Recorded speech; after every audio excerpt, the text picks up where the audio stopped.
Olá, meu amigo, minha amiga. Estamos de volta com o nosso Portal do José, neste final de sabadão, em companhia do meu querido Arianinho Suassuninha, aqui do lado, que representa esse grande brasileiro Ariano Suassuna, que recebeu muitos títulos, mas o mais importante talvez tenha sido de filósofo brasileiro.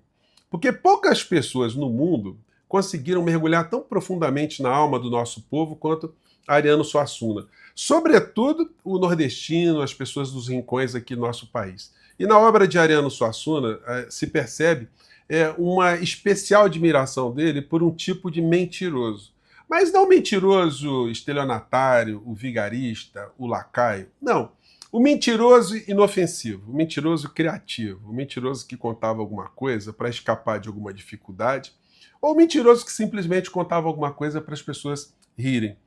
Completamente diferente do tipo de mentiroso que ficou empoderado aqui no nosso país, sobretudo com a ascensão do clã Bolsonaro ao poder aqui no Brasil. Porque essa gente tem feito da mentira uma ferramenta de estelionatários, uma ferramenta para angariar cada vez mais poder político, para colocar mais dinheiro no bolso, para enganar pessoas. Só que a mentira tem pernas curtas. Por mais que essas pessoas estejam fazendo algumas falcatruas longe dos nossos olhos, sempre alguém irá encontrar essas criaturas. E eu vou compartilhar hoje com vocês algo que tem uma característica de um jornalismo investigativo que acertou em cheio como é que o clã Bolsonaro age com a fala aqui no Brasil e o comportamento que eles têm fora do nosso país. Vou conversar com vocês também sobre andamentos da história criminal do Jair, porque daqui a 3 dias o Supremo Tribunal Federal colocará um carimbo de réu na cabeça dele, e outras coisas estão sucedendo no meio dessa história toda. Antes de mais nada, é sempre fundamental convidar você que está chegando nesse instante ao nosso portal e ainda não é inscrito, para que, em primeiro lugar, você se inscreva aqui conosco e conheça também os nossos outros vídeos. Se você gostar, compartilhe, recomende, nunca se esqueça do seu precioso joinha, seu comentário e, se puder, prestigie também nosso clube de membros. Você que é muito bem-vindo e muito bem-vinda. Gente, hoje mais cedo, eu compartilhei com vocês uma publicação do Inelegível, onde ele coloca aqui o jurista da Terra plana, assim que eu classifiquei o senhor Ives Gandra Martins, porque não é porque ele é uma pessoa idosa que ele fica imune a críticas e, sobretudo, de responsabilizações quando há falas que contaminam, intoxicam uma parcela da sociedade. Ele está agora, virou um bastião de defesa de direitos humanos. Senhor Ives, o senhor já era advogado em 1964. O senhor buscou anistia para quantos presos políticos? Quando o senhor soube que havia tortura nas masmorras aqui no nosso país, quantas famílias o senhor foi lá defender? Quantos artigos o senhor publicou a favor daquelas pessoas?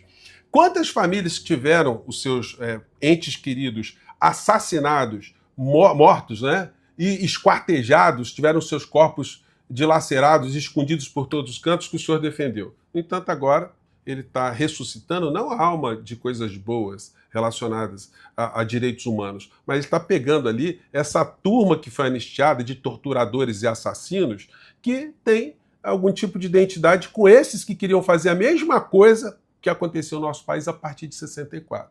Só que não vai dar, né?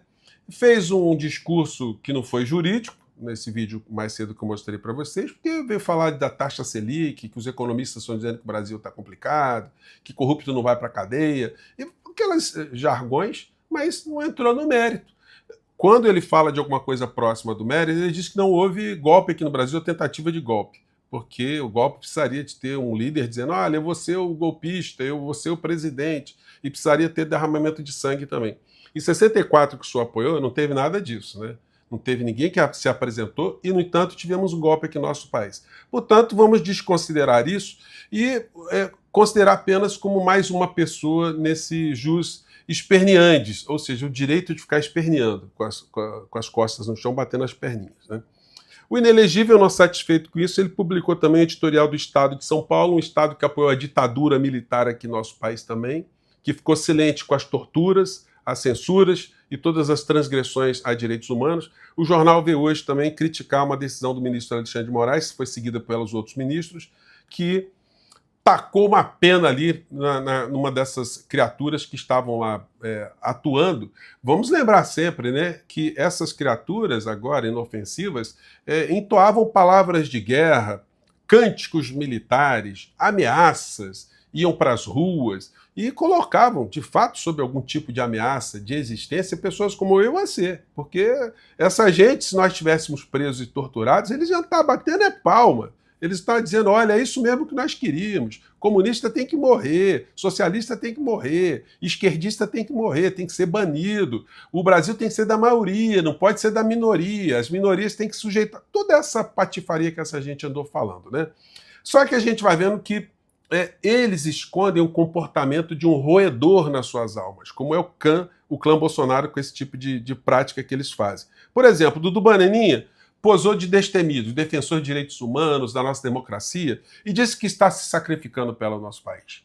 Está abrindo mão de um conforto que ele tem aqui no Brasil para ir para um sacrifício. Mas será que essa história consegue ficar em pé? Vamos lembrar aqui. Para o meu país. Seria mais confortável ficar quieto, recebendo um excelente salário e fingindo defender os paulistas e meus irmãos brasileiros do que... E aí o seguinte, aí ele foi para o sacrifício. Só que é o seguinte, a mentira tem pernas curtas, né?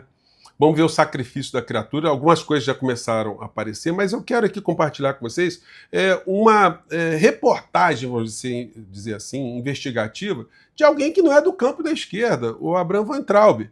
Ele pegou aqui, levantou, ele fez uma compra há um tempo atrás, isso em outubro, de alguns calendários para fazer algumas brincadeiras, fazer alguma chacota. Aí depois eles foram perceber para onde é que o dinheiro da compra do calendário estava indo. Ele mostra aqui que a empresa que foi criada, a do Bananinha, é com a esposa e foi criada na cidade de Caçapava, em São Paulo. Vamos acompanhar aqui essa fala a partir de então. Tudo bem. Só que aí uma outra coisa que eu achei esquisita, cara. Quando eu vou fazer o Pix, normalmente, peguei até um exemplo. Aqui, ó, eu peguei o paper do Banco Central, onde... Ele foi pagar um curso lá da empresa do Bananinha com a esposa e depois ele comprou calendários também na outra empresa. Ele explica na programação cada informação do código do Pix. É um paper grande. Eu fui lá, o gado que está aqui, ele não sabe o que é paper, então talvez ele não vai entender. Mas aqui tem o código... Essa planilha aqui que ele coloca, ele mostra cada passo a passo de onde o dinheiro está indo. Então, no caso do Uber, ele pegou e depois ele pegou aqui a informação do dinheiro que ele comprou, a mercadoria lá do clã Bolsonaro. Não, isso. Não, qual que é? Então, por exemplo, eu coloquei um exemplo aqui do Pix do Uber. Peguei um Uber aqui, um exemplo e fiz o Pix. Ó, aqui embaixo, se você ler, Uber do Brasil, tecnologia, 6009, São Paulo, certo? São Paulo. Uber do Brasil, São Paulo. Mas no Pix do Eduardo Bolsonaro, do calendário da Bolsa... Não vai para Caçapava. Da Bolsa Store, tem aqui, Bolsa Store, blá, blá, blá, North Bergen. Falei, não tá parecendo muito cidade do interior do Brasil. Não é Caçapava, não é? Que diferença, né? Não, foi North Bergen, cara. Que esquisito. Fui jogar no Google. Porque, pô, você tá fazendo um Pix, ele tá indo direto para essa cidade, segundo o Banco Central aqui, tá? Isso aqui é site do Banco Central. Código de programação, como ele forma o pagamento do QR Code. É uma cidade de Nova Jersey, cara. A ilha ali do lado de Manhattan. Ao lado de Manhattan. Ele tá recebendo já o dinheiro nos Estados Unidos. Que maravilha. Nos Estados Unidos, cara, você acredita? O Pix já vai direto para lá. Então, hipotética... Detalhe, desde fevereiro, março de 2023, tá? Não é possível que ele faria isso, hipoteticamente. Segundo o código da Costa Neto, tudo hipotético. Valdemar da Costa Neto, esse patriota, honesto, ilibado, ele é uma termelita descalça. Valdemar da Costa Neto decide, hipoteticamente, caso ele se corrompesse e resolvesse assim comprar 100 milhões de calendários fake, também é impossível, porque a família Bolsonaro é 100% honesta. Então, hipoteticamente, o Valdemar comprasse fake, camisa, boné, calendário, qualquer coisa, gastasse 10 milhões de dólares. Ia direto para lá? É isso, Eric? Já vai direto para lá, do fundão eleitoral dos nossos impostos, já vai PL. Vai entrar, não é só isso não. Qualquer pessoa que queira comprar, o caminho é esse. Se tiver uma escala de vendas muito grande, o dinheiro vai todo passa por esse trâmite aqui. Mais à frente, nessa reportagem investigativa, eles acrescentam isso aqui. Vou compartilhar com vocês. Porque é o seguinte, o Dudu Bananinha dizendo, olha, estou fazendo sacrifício, estamos vendo muito mal e estamos saindo do conforto aqui para ir para uma situação muito penosa, né? Só que precisava combinar com a esposa dele, porque a esposa dele mostra exatamente o contrário, uma vida de ostentação, de nenhum sacrifício. Aliás, ele já tinha matriculado os filhos já no ano passado para estudarem esse ano nos Estados Unidos, né? Então, esse negócio de ter saído aqui porque tinha possibilidade de perder o passaporte, isso é conversa para boi dormir. Estão montando lá um esquema violento nos Estados Unidos para botar muita grana no bolso. E aí a esposa do Bananinha aqui. Sábado, para colocar meu marido para trabalhar um pouco, né? Ela inclusive reclamou que ele só viajava, né? Tô cansada de abrir caixas, preciso que ele organize algumas coisas e, né, aproveitar que o homem não tá viajando. Meu, esse casaco que ela tá usando é caro, meu. Esse casaco da foto, acho que é caro, é de pele. Esse sobretudo que ele tá usando, é um sobretudo caro, cara, não é barato, não. Depois vocês deem um Google. Não é barato. Esse sobretudo que ele comprou, sobretudo é novo, que ele comprou, meu, é no mínimo $500. No mínimo, assim, chutando lá em mim, é isso que aconteceu. Isso a gente muito. Isso aqui atrás de mim aqui, ó, parece um corredor de hotel, né? Mas não. É a casa que o Dudu Bananinha está morando com muito sacrifício, né? Não é padrão de vida de quem tem 20, 30 milhões de reais. Porque uma casa de 1,5 milhão, uma casa de... Aqui o Dudu Bananinha brincando com a família, né? De 1,5 milhão de reais. Uma casa de $1,5 milhão, Aqui ele pulando atrás, né, no sacrifício, né, deve estar, enfim, como uma faixa de Gaza, ele está fugindo ali de bomba, né, então tá fazendo muito sacrifício ali na divisa da Ucrânia com a Rússia, então tá passando por essas dificuldades todas aí, né? Esse é o padrão deles, que eles estão vivendo, 1,5 milhão para cima, tá? Essa casa que eles ficaram em Orlando vale mais do que, eu acho, mais do que 1,5 milhão. Nesse padrão, se tiver uma localização legal, é mais do que isso. É 10 milhões de reais. Fora o custo de manutenção. Então, gente, dá para dizer que essas figuras estão passando algum sacrifício, estão se sacrificando pelo Brasil? Eu fui fazer uma simulação também, entrei lá no Bolsonaro Story e simulei uma compra, só que na hora do pagamento eu não fiz o pagamento, né? Só para certificar. E foi exatamente isso que a reportagem investigativa do Weintraub mostrou. Quando vem aqui o QR Code, que a gente examina para onde está indo o dinheiro, aí tem esse código aqui, ó, B-Story Oficial 6012 Norte Bergen. Eu fui ver onde é que é esse endereço, dá uma busca ali no Google e você chega nos Estados Unidos, em Nova Jersey. Lembrando que o Dudu Bananinha também criou empresas no estado de Delaware, que é uma espécie de paraíso fiscal dentro dos Estados Unidos. O mesmo estado que o Coronel Cid, o seu papai, o Lorena Cid, criaram também empresas e justificaram as propriedades que compraram nos Estados Unidos com dinheiro que saía dali para fazer essas compras aí. Coincidências muito incríveis, que são incompatíveis, esses patrimônios, com os rendimentos de um militar como o Mauro Cid e o pai dele, Lorena Cid, que foi nomeado pelo Bolsonaro para cuidar de assuntos das exportações brasileiras, ou pelo menos cuidar desses temas, lá nos Estados Unidos.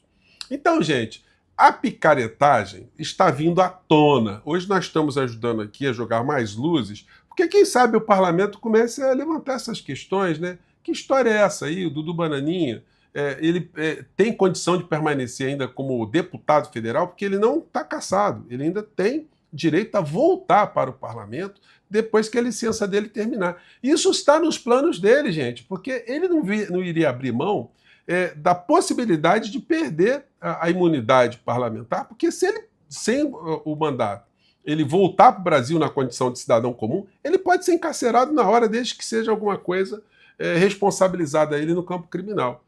O que vai acontecer é o seguinte, ele vai acompanhar o papai preso antes de voltar aqui para o Brasil. Ele disse que não vai voltar, então, mas pode escrever aí, gente. Vai voltar para o Brasil, vai ensaiar um discurso bem pilantra, que está voltando para se sacrificar, se expor novamente, mas aí ele vai ter que explicar, né? De repente, que dinheirama é essa que está saindo aqui do Brasil para ir para os Estados Unidos para os negócios que ele montou lá. Diante de tanto sacrifício, ver com essa vida tão sacrificada, a esposa tão maltratada, a esposa tão sofrida, passando tantas necessidades com os filhos, né? Então, gente, pilantragem e a mentira do clã Bolsonaro precisam ser muito espalhadas aí para a gente ver que a condenação desse clã, principalmente a figura do inelegível, será a coisa mais importante que a justiça brasileira fará nas últimas décadas aqui no nosso país. Eu fico por aqui, um grande abraço, até o nosso próximo encontro. Tchau!